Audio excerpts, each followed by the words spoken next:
Everyone, welcome to the third lecture of mole concept. हमने last class में कुछ चीज़ें देखी, जैसे basic atomic number, atomic mass के बारे में बात करी। नेक्स्ट लेक्चर में हमने मोल्स की कैलकुलेशन की बात करी, ठीक है, जिसमें हमने 3 मेथड से मोल की कैलकुलेशन करी थी। वो चाहे मास गिवन हो, वो चाहे नंबर ऑफ पार्टिकल्स गिवन हो, वो चाहे volume of the gas at S T P पर गिवन हो, ठीक है। लास्ट टाइम पे हमने बहुत सारे क्वेश्चंस जो हैं इस चीज़ को लेकर किए भी थे, ठीक है। नाउ इसमें आगे बढ़ते हैं, पहले एक क्वेश्चन लेते हैं लास्ट क्लास से रिलेटेड ही, ठीक है। तो क्वेश्चन कुछ इस तरह से है कि 3.5 gram of COX occupies 2.8 litre volume at STP, ठीक है। हमें फाइंड करना है यहाँ पर x की वैल्यू। तो एक बार क्वेश्चन को ध्यान से देखो, ठीक है। एंड जो भी हमारा इंफॉर्मेशन जो हमने लास्ट टाइम पर मोल की कैलकुलेशन को लेकर ली, ठीक है, उसके बेसिस पर यहाँ सॉल्व करने की कोशिश की जाए।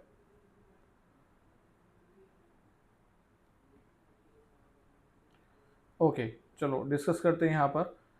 यहाँ दो इन्फॉर्मेशन दी है, एक तो 3.5 ग्राम दिया है और एक 2.8 लीटर वॉल्यूम दिया है किसी गैस का STP पर, और वो गैस कौन सी है? COX। हमें नहीं पता कि वो CO है या CO2 है, ठीक है। तो हमारे पास दो इन्फॉर्मेशन है, 3.5 ग्राम है, हमारे पास 2.8 लीटर है। हम दोनों से ही मोल निकाल सकते हैं, और किसी का भी मोल किसी भी तरीके से निकले वो सेम ही होता है। अगर मैं बात करता हूँ 2.8 जो गिवन लीटर है अपॉन में 22.4 अगर मैं करूँ, तो ये मोल ही की ही वैल्यू आएगी। और ये मोल किसके इक्वल हो सकता है? 3.5 ग्राम अपॉन में कार्बन कितना है? 12, और ऑक्सीजन कितना होता है? 16। बट हमें पता नहीं कि ऑक्सीजन कितने हैं, तो हम रख देंगे 16 इंटू एक्स।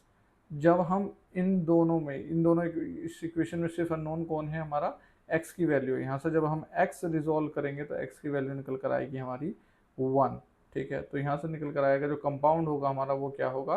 Carbon monoxide. बात क्लियर है? चलें आगे, ठीक है।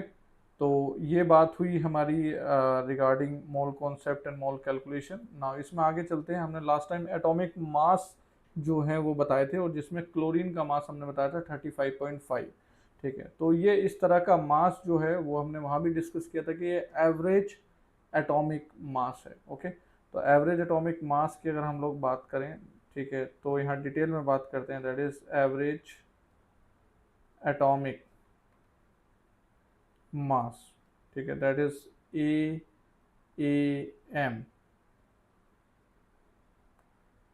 अब एवरेज एटॉमिक मास क्या है, ठीक है, कैसे निकालते हैं, ठीक है। और क्लोरीन का तो हमें पता ही है, बट अदर अगर क्वेश्चन हमारे पास आता है तो हम उसको कैसे डील करना है यहाँ पर डिस्कस करते हैं, ठीक है। देखो क्या होता है कि किसी एलिमेंट के डिफरेंट आइसोटॉप्स अगर अच्छे अमाउंट में अबंडेंट रहते हैं अर्थ क्रस्ट में, तो तब ये एवरेज एटॉमिक मास की बात आती है। जैसे कार्बन को जनरली हम लोग 12 ही बोलते हैं, क्योंकि मेजरली कार्बन जो प्रेजेंट होता है वो कार्बन 12 में ही प्रेजेंट होता है।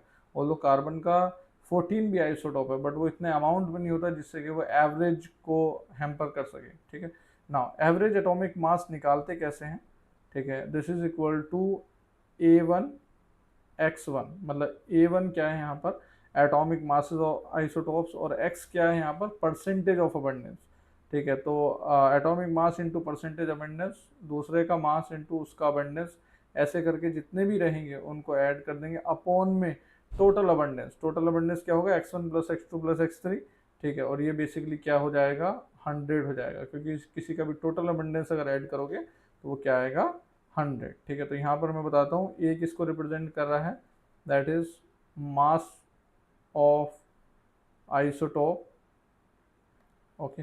एंड एक्स किसको रिप्रेजेंट कर रहा है? That is percentage abundance, okay. और सारे परसेंटेज अबंडेंस मतलब X1 प्लस X2 प्लस इस तरह से ऐड करते जाएंगे तो कितना हो जाता है हमारा? 100 ही हो जाता है, ओके।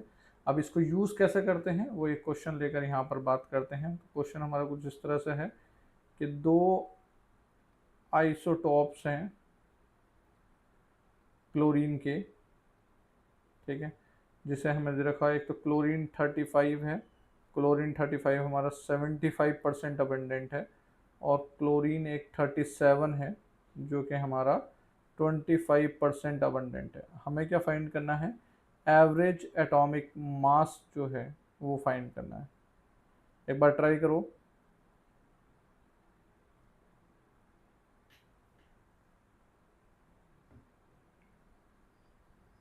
ओके, डिस्कस करते हैं यहाँ पर। अगर मैं बात करूँ, यहाँ पर दो चीज़ें दे रखी है, एक तो मास दे रखी है हमको 35 37, दूसरा परसेंटेज अबेंडेंस दे रखी है 75 25। तो मैं अगर एवरेज एटॉमिक मास निकालूँ तो मैंने क्या बोला था कि मास नंबर इनटू उसका अबेंडेंस प्लस दूसरे का मास नंबर इनटू उसका अबेंडेंस, और अपॉन में क्या आएगा, that is total, that is 100। ये जब हम निकालते तो क्या आ जाता है 35.5, जो कि हम लोग जानते भी हैं कि 35.5 AMU जो है। अच्छा, एवरेज एटॉमिक मास भी क्या है हमारा, एटॉमिक मास यूनिट में ही आएगा, क्योंकि वो एटॉमिक मास ही है बेसिकली। ठीक है, तो ये 35.5 इस तरह से बेसिकली निकल कर आता है। अच्छा, इसमें अगर मैं एक चीज़ ऑब्जर्व कराऊं कि जिसका अबंडेंस ज़्यादा होता है, देखो यहाँ क्या है, 75% किसका है, 35 का, तो जो भी वैल्यू आएगी वो उसी के नियर सिचुएशन में आएगी। ये बेसिकली ये लॉ ऑफ एवरेज भी बोलते हैं इसको। ठीक है, कि एवरेज वैल्यू कहीं ना कहीं उस तरफ इंक्लाइन ज़्यादा रहती है जिसका डेटा ज़्यादा रहता है, जिस वाली चीज़ का परसेंटेज ज़्यादा रहता है। ओके, क्लियर है। नाउ इसमें एक क्वेश्चन ये वाला हो गया हमारा। सेकंड क्वेश्चन लेते हैं। सेकंड क्वेश्चन है कुछ इस तरह से कि if average atomic mass of boron is 10.8 AMU and it exists in two isotopes. It exists in two isotopes, that is boron 10 and boron 11. Find percentage abundance of heavier isotope, percentage abundance of heavier isotope. दो isotope है, 10 है, एक 11 है, average हमें दे रखा है, हमें heavier वाले का परसेंटेज बताना है। एक बार ट्राई किया जाए इसको।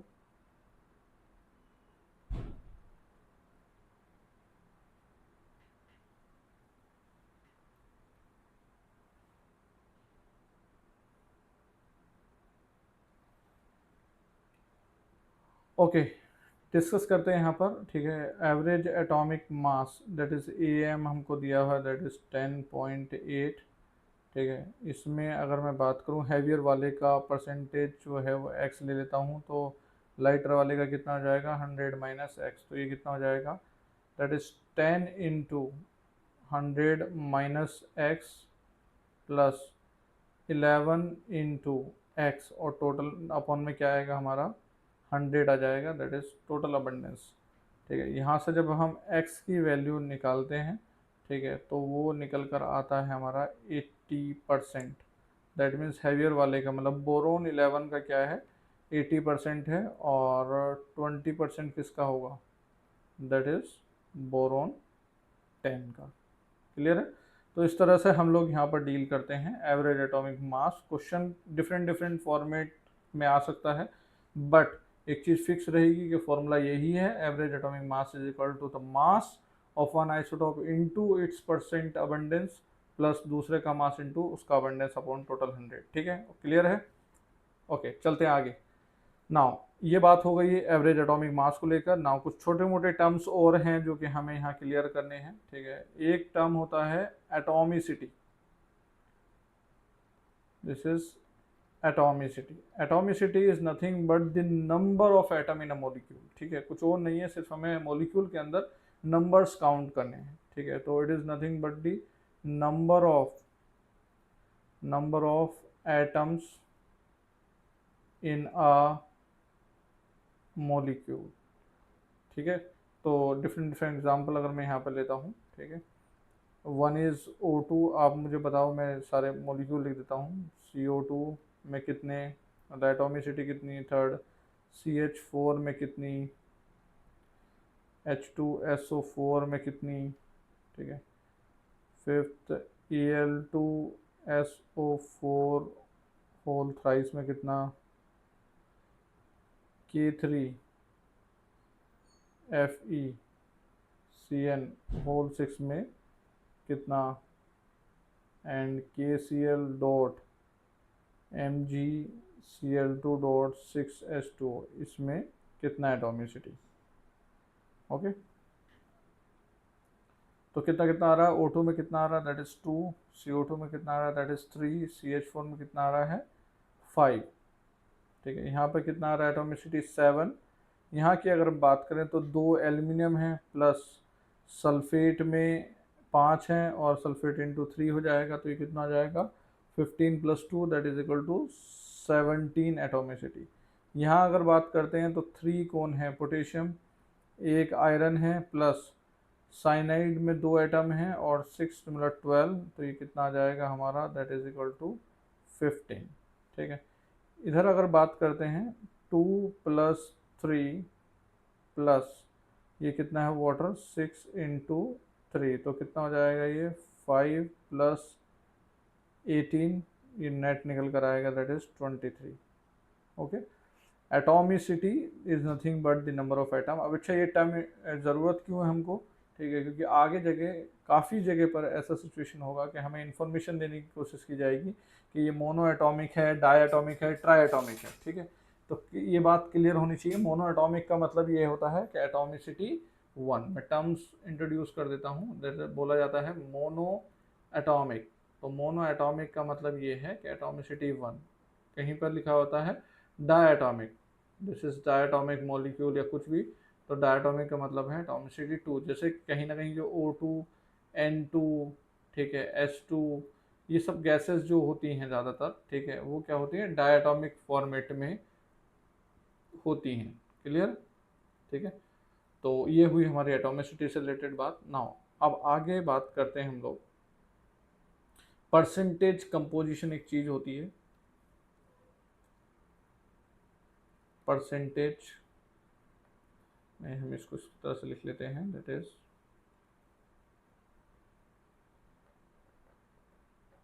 Percentage composition. अब परसेंटेज कंपोजिशन निकालते कैसे हैं, ठीक है, वो यहाँ पर एक बार बात कर लेते हैं। तो अगर मैं बोलूँ कि व्हाट इज़ परसेंटेज कंपोजिशन, तो बेसिकली हमारा ये रहेगा कि जिसकी भी हम लोग परसेंटेज कंपोजिशन निकाल रहे हैं उसका mass, that is mass of that element in molecule upon में क्या लेंगे, that is total mass of the molecule upon में total mass of molecule into क्या कर देंगे हम लोग, 100।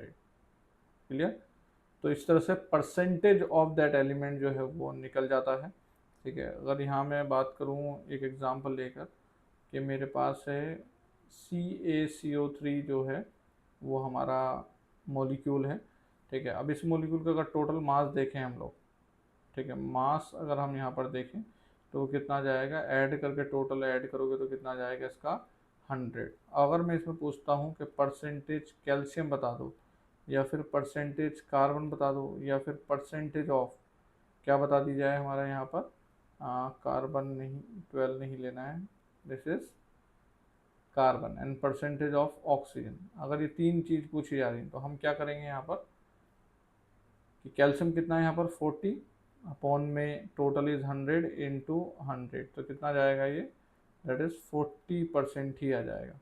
परसेंटेज कार्बन की अगर मैं बात करूँ 12 अपॉन 100 इंटू 100, तो कितना जाएगा ये, 12% ही आ जाएगा। ऑक्सीजन की अगर मैं बात करता हूँ तो ऑक्सीजन यहाँ 3 है, तो 48 अपॉन में क्या जाएगा, 100 इंटू 100, तो ये कितना जाएगा हमारा, 4800 आ जाएगा। क्लियर है, कोई परेशानी? नाउ इस पे अब क्वेश्चंस कैसे बनते हैं मैं थोड़ा सा एक आइडिया देने की कोशिश करता हूँ। क्वेश्चन कुछ इस तरह से दिया जाता है कि हमारे पास कोई एक हाइड्रेट है, हाइड्रेट ऑफ Na2SO3 एक ऐसा मॉलिक्यूल है। Na2SO3 का हाइड्रेट का मतलब ये है कि उसमें पानी नहीं पता हमें कितने हैं, तो कहीं ना कहीं वो कुछ इस फॉर्मेट में है कि Na2SO3 जो है इंटू डॉट XH2O है, ऐसा कुछ हाइड्रेट है। और बोला ये गया है कि हमारा इसमें इस मॉलिक्यूल में जो इसका मास है, ठीक है, वो कितना है, 50% है। मतलब 50% कंपोजिशन जो है किसका है, Na2SO3 का। तो क्वेश्चन ये पूछा जाता है कि x की वैल्यू बताओ कि x की वैल्यू क्या होगी। बात समझ में आ रही, क्वेश्चन समझ में आ रहा है, क्लियर है? ठीक है, तो अब अगर हम ध्यान से देखें कि मॉलिक्यूल का अगर 50% ये वाला पार्ट है, ठीक है, तो 50% कौन सा होगा, ये वाला पार्ट होगा। 50% कौन सा होगा, ये वाला फॉर्मेट होगा, ठीक है। तो अगर मैं इसका मास निकालूंगा, इसका मास कितना है, कितना है 23 इंटू 1 प्लस 32 प्लस 16 इंटू 3, ये बेसिकली इसका मास है। और ये निकल कर आता है कितना, ये अगर यहाँ से निकालें हम लोग 32 16 कितना हो जाएगा, 48 हो जाएगा। 48 ये मिलाकर कितना हो जाएगा, दैट इज़ 80। और 80 अगर हम लोग ऐड करें, Na2SO3 है, ठीक है, तो इंटू 2 होगा ये, तो टोटल ये निकल कर आ जाएगा 126। ओके, टोटल मास कितना निकल जाएगा, 126। 126 इसका है, Na2SO3 का है। अब 50% अगर इसका है तो 50% दूसरे वाले का भी होगा, ठीक है। तो मतलब टोटल पानी का मिलाकर कितना है, वो भी 126 आएगा। तो यहाँ पर अगर मैं बोलूँ पानी का कितना होता है, एक का 18 होता है, ठीक है। तो x times of 18 is nothing but उतना ही मास, दैट इज 126। तो यहाँ जब हम x की वैल्यू निकालते हैं तो x की वैल्यू कितनी निकल कर आ पाती है, 7। दैट मीन्स हाइड्रेट क्या था, हाइड्रेट हमारा कौन सा था, Na2SO3 डॉट 7H2O, ये हमारा हाइड्रेट था। क्लियर है बात, ठीक है। इस तरह से बेसिकली इस क्वेश्चन जो परसेंटेज कंपोजिशन के होते हैं वो पूछे जाते हैं। काफ़ी बार परसेंटेज कंपोजिशन देकर कहीं ना कहीं हमारा फॉर्मूला भी निकलवाया जाता है, जो कि हम लोग आगे बात करेंगे, ठीक है। तो नेक्स्ट टाइम हम वही ले लेते हैं, that is empirical formula and molecular formula. Okay, now next बात करते हैं यहाँ पर।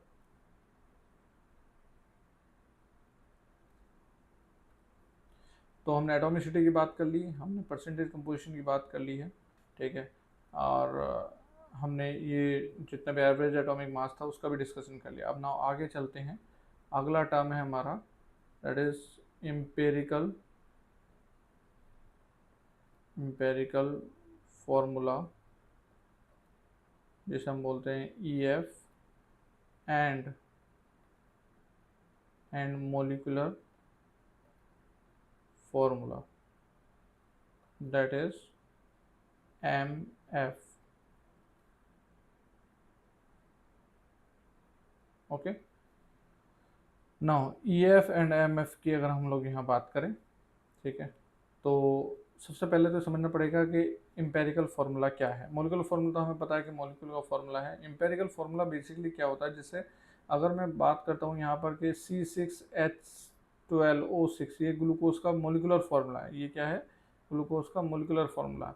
अगर मैं एम्पेरिकल फार्मूला की बात कर रहा हूँ तो इसका सिंपलेस्ट रेशियो, जैसे इसमें 6 कॉमन आ जा रहा है, तो अगर 6 से डिवाइड मार दे तो C क्या हो जाएगा, 1 हो जाएगा, H कितना हो जाएगा, 2, और O कितना हो जाएगा, 1। ये जो चीज़ है इसे क्या बोलते हैं, हमारा एम्पेरिकल फार्मूला बोलते हैं। तो मॉलिक्यूलर फार्मूला तो सच्चाई बताता है कि मॉलिक्यूलर फार्मूला कितने एटम्स कंटेन कर रहा है, वो एग्जैक्ट नंबर बताता है। बट एम्पेरिकल फार्मूला एक सिंपलेस्ट फॉर्म, एक रेशियो बेसिकली बताता है। तो यहाँ पर हम लिखेंगे that is empirical formula shows relative number of atoms in a compound, but molecular formula shows exact number of atoms। Clear? अब ऊपर वाले अगर फॉर्मूले में अगर मैं बात करूं तो कहीं ना कहीं सिचुएशन यही है ठीक है, कि मोलिकुलर फार्मूला जो होता है वो कहीं ना कहीं n times of empirical formula ही होता है। यहाँ जैसे और ऊपर की बात करूँ, वो n कितना है, 6 है, तो 6 टाइम्स इम्पेरिकल फार्मूला कर दूँ तो क्या निकल जाएगा, मोलिकुलर फार्मूला निकल जाएगा। इसी वे में हम लोग मोलिकुलर वेट की बात कर सकते हैं कि molecular weight is nothing but n times of empirical weight. Okay, अगर इम्पेरिकल वेट निकाल लें और मोलिकुलर वेट अगर निकालना हो तो हम उस n, जो कि कहीं ना कहीं क्या बात कर रहे थे कि कितने टाइम्स हम लोग डिवाइड मार दे रहे थे, जैसे ऊपर 6 वैल्यू थी तो उससे हमारा क्या निकल जाएगा, मोलिकुलर वेट निकल जाएगा। ठीक है, तो यहाँ पर एक एक क्वेश्चन यहाँ पर लेते हैं। अच्छा, ये चीज़ पता रहनी चाहिए, MW किसके लिए लिखा है हमने, मोलिकुलर वेट के लिए, and EW is for empirical weight के लिए। ओके, नाउ आगे इसमें दो क्वेश्चंस लेते हैं, समझते हैं कैसे ये यूज़ होता है। So first question is A and B are two compounds having empirical formula क्या है हमारा, CH है, C1 और H1, but molecular masses are 26 and 78 respectively. ठीक है, और हमें क्या फाइंड करना है, मोलिकुलर फॉर्मूला फाइंड करना है। Here find molecular formula of A and B। Okay, तो यहाँ कैसे फाइंड करेंगे, ध्यान से देखा जाए, हमें इम्पेरिकल फार्मूला दे रखा है दैट इज CH, और इसी CH से अगर मुझे इम्पेरिकल वेट निकालना तो मैं निकाल सकता हूँ 12 + 1 दैट इज इक्वल टू 13। अब 13 हमारा इम्पेरिकल वेट है, हमारे पास दो केस दे रखे, एक केस जिसमें मोलिकुलर वेट 26 है, एक केस जिसमें मोलिकुलर वेट 78 है। ठीक है, तो अगर मैं A की बात करूँ, A क्या होगा हमारा, दैट इज यहाँ पर 26 is equal to n into 13 empirical weight, तो n की वैल्यू कितनी आ जाएगी, यहाँ से 2 आ जाएगी, और 2 आ गई, दैट मीन्स 2 आते ही क्या हो जाएगा, यहाँ पर n की वैल्यू अगर 2 आएगी तो मैं क्या कर सकता हूँ, 2 टाइम्स ऑफ CH कर दूंगा, तो ये कितना बन जाएगा, दैट इज C2H2। देखो, मोलिकुलर वेट दिया था, इम्पेरिकल फार्मूला दिया था, तो वहाँ से क्या निकाल दिया हमने, मोलिकुलर फार्मूला निकाल दिया। ऐसे ही अगर मैं B के लिए बात करूँ तो मास कितना है, 78। ठीक है, ये कितना हो जाएगा, n times of empirical weight that is equal to 13, तो n यहाँ से कितना निकल कर आ जाता है, 6 का मतलब क्या है, that is 6 times of CH, and ये कितना हो जाएगा, C6H6। ओके, क्लियर, एक टाइप का क्वेश्चन ये आता है इसमें। ठीक है, नाउ अब एक और फॉर्मेट आता है जिसमें इम्पेरिकल फॉर्मूला ही निकलवाने की कोशिश करता है, वो क्या स्टाइल है, ठीक है, वो किस टाइप का क्वेश्चन होता है उसकी बात करते हैं। तो सबसे पहले यहाँ क्वेश्चन लिखा जाए, और ये इस टाइप का क्वेश्चन बहुत जगह दिखेगा आपको, NCERT के अंदर भी, ठीक है, इवन स्कूल के 11th के एग्जाम्स में भी ये क्वेश्चन काफ़ी हद तक दिखता है। ठीक है, फॉर्मेट स्टाइल इसका सेम ही है, तो एक क्वेश्चन को हम ढंग से समझते हैं, देन फिर उसके बेसिस पे अदर क्वेश्चन रहते हैं। ठीक है, तो क्वेश्चन कुछ इस तरह से है कि an organic substance has 40.687% carbon, 5.085% hydrogen and 54.228% oxygen. ठीक है, अब हमें क्या फाइंड करना है, find molecular formula if molecular weight is 118। Okay, ठीक है। हमें कुछ कुछ परसेंटेज दी है एटम्स की, ठीक है। हमें मोलिकुलर फार्मूला निकालना है अगर मोलिकुलर वेट इतना है, ठीक है। अब करते कैसे हैं, इसमें एक टेबुलर फॉर्म में बेसिकली इस क्वेश्चन को करना होता है। हमें फोकस करना है सबसे पहले ये परसेंटेज जो दी हुई है, कौन कौन से आइटम दे रखे हैं, कार्बन दे रखा है, हाइड्रोजन दे रखा है और ऑक्सीजन दे रखा है, ठीक है। तो सबसे पहले हम इनको ही लिखते हैं। सबसे पहले हमारा क्या आएगा, एटम कौन कौन से हैं, ठीक है। हम 100 अमाउंट मानकर, ठीक है, टोटल अमाउंट हम लोग यहाँ लिखते हैं, ठीक है, परसेंटेज की मदद से। फिर नंबर ऑफ एटम्स कितने होंगे, ठीक है। फिर एक रेशो, ठीक है, और एक फिर सिंपलेस्ट रेशो। ओके, अब कैसे करेंगे देखो, यहाँ ध्यान से देखना।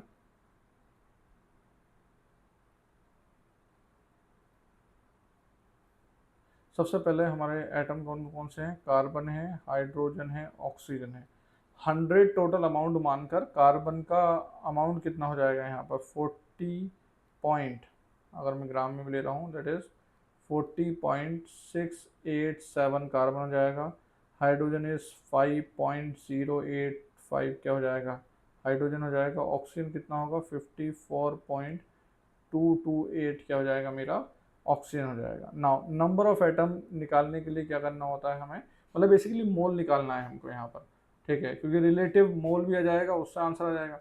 तो हमें क्या करना है, डिवाइड मानना है। डिवाइड मतलब दैट इज 40.687 डिवाइडेड बाई 12 करना है, जो कि वैल्यू निकल कर आती है 3.39, ठीक है। अगर यहाँ बात करूँ 5.085, इससे हाइड्रोजन को डिवाइड मानना तो कितना जाएगा, 5.085, ठीक है। और 54.228 में अगर मैं 16 का डिवाइड मारता हूँ तो कितना आ जाता है, 3.39, ठीक है। ये रेशियो निकल कर आ जाता है, ठीक है। अब रिलेटिव रेशियो के लिए हमें क्या करना होता है, जो सबसे छोटी वैल्यू होती है इसमें वो पकड़नी होती है। यहाँ पर सबसे छोटी वैल्यू क्या है, 3.39। 3.39 से सबको डिवाइड मार दो। सबको डिवाइड मारोगे तो ऊपर कितना आ जाएगा, 1 टाइम में जाएगा खुद से डिवाइड मारने से। इसको जब डिवाइड मारो तो कितना हो जाएगा, 2 टाइम, 2 टाइम नहीं आएगा, ये आएगा 1.5 टाइम डिवाइड होकर आएगा, ठीक है। और यहाँ कितना आएगा, दैट इज 1 टाइम, क्योंकि 3.39 ही है। अब ये रेशो निकल कर आया, बट ये सिंपलेस्ट रेशो नहीं। सिंपलेस्ट क्या होगा, होल नंबर रेशो होगा। तो इसको डबल कर देंगे तो कितना आ जाएगा, 2। ये कितना हो जाएगा, 3। ये कितना हो जाएगा, 2। तो हमारा जो इम्पेरिकल फॉर्मूला निकल कर आया है यहाँ पर, वो यह है कि कार्बन 2 हैं, हाइड्रोजन 3 है और ऑक्सीजन 2 हैं।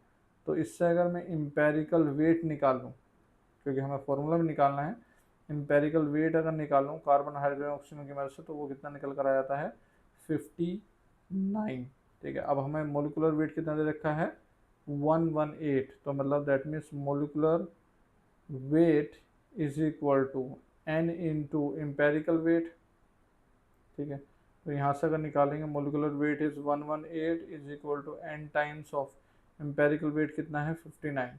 तो n की वैल्यू यहाँ से कितनी आ जाएगी, 2। तो अब मेरा क्या आ जाएगा, यहाँ से 2 टाइम्स करके मोलिकुलर फॉर्मूला जो है वो कितना निकल कर आ जाएगा, that is 2 times of C2H3O2। ये कितना बन जाएगा, दैट इज C4H6O4। क्लियर। तो फाइनली फॉर्मूला हमारा होगा C4H6O4। ये मोलिकुलर वेट है, ठीक है। एक बार ध्यान से देख लो कि कैसे हमने इसको सॉल्व किया है।